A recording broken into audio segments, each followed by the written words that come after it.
The arrival of your newborn baby is a moment of pure love and joy for the whole family. I never imagined something like this could happen to me. When I became pregnant, I was overjoyed that having bundle of joy, in my stomach. But something happened that changed the whole story. Mrs. Shobowale was a civil servant and her husband was a pastor that was into printing. They led a normal life, not wealthy, but content.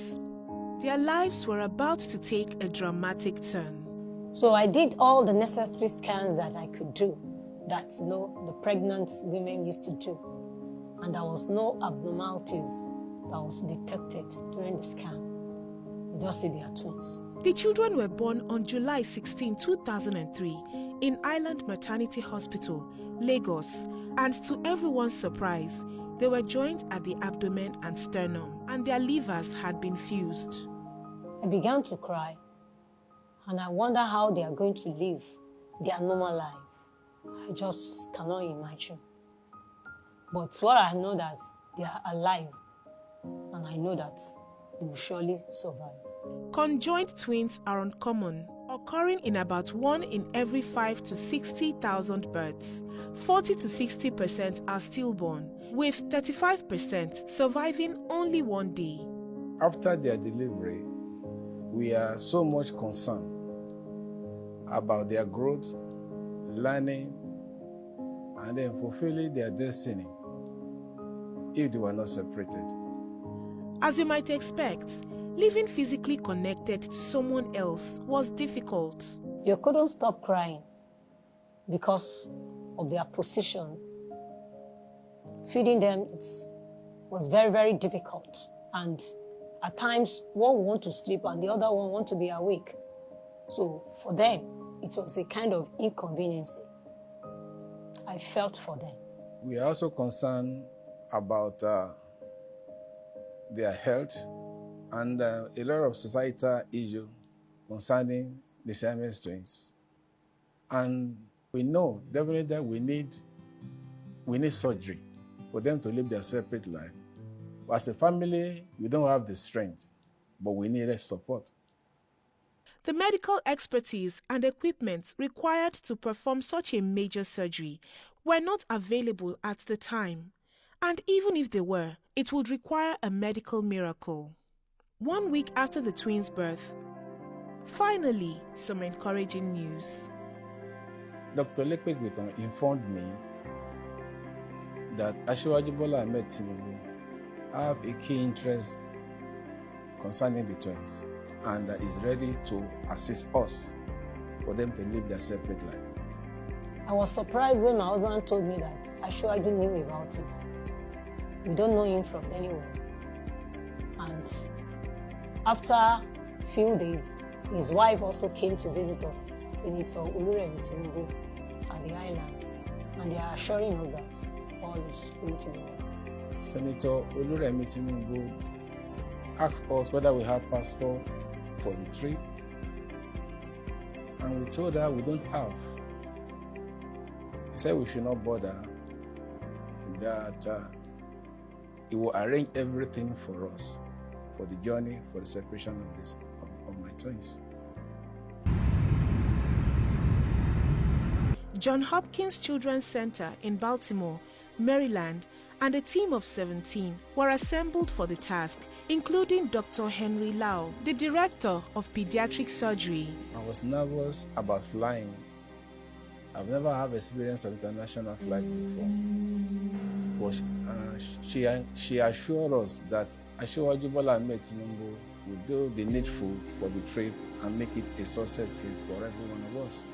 I was concerned because this is the first time that I was separated with them after their birth, for them to go for the surgery, but I left them to the hands of God. Mr. Shobowale and the girls arrived safely in the United States. We settled at his nephew's house, Dr. Sikiru Tinubu, and 2 days later, we went to the hospital. It was surgery day, and all of the plans had been laid out. But now, it was time to put them into action. On that fateful morning, for the operation, I was scared. When the doctors, the team of doctors take them away from us, I couldn't tell if I'm saying bye-bye to either one or two of them. But I have the faith in my mind that they will survive it. The surgical team met at 8 a.m. to administer anesthesia to the twins. At 11 a.m., the twins' chest bone, abdominal wall, and liver were separated and split between the babies. At interval, nurses will come to check on us at the reception end to assure us that everything is going on and give us the feedback. But we are scared.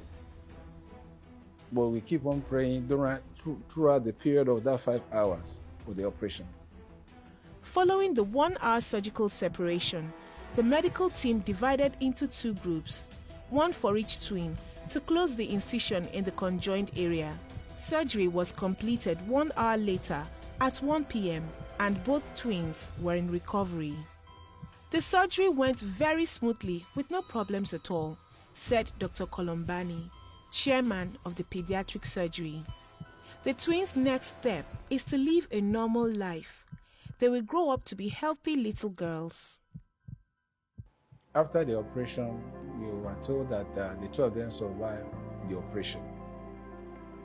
And it was a blessing to us that seeing the 2 of them living a separate life when they were brought out from the operation room. John Hopkins Hospital took care of them very well. And after a few days, we were discharged to go home. Any moment from now, we can go back to Nigeria. After the surgery, I saw them and I burst into tears that these 2 girls can live separate lives. They could crawl normally like normal children. They could walk. They could do things on their own. You know, I'm so grateful to God and to the people that helped them. With the surgery over and their health restored, the children would get to live a normal life. All I want to say is to say a big thank you to Asiwaju Bola Tinubu. The generosity, the large heart, didn't know us from anywhere, and he took interest in the case of my family. It was indeed a man that we can never forget in our life. Asiwaju Bola Tinubu visited us, and then he gave us a house above our expectation.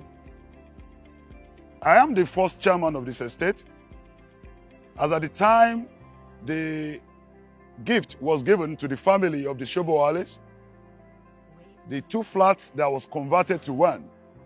It will also interest you to know that I was the MC of the first birthday of these God-given beautiful twins.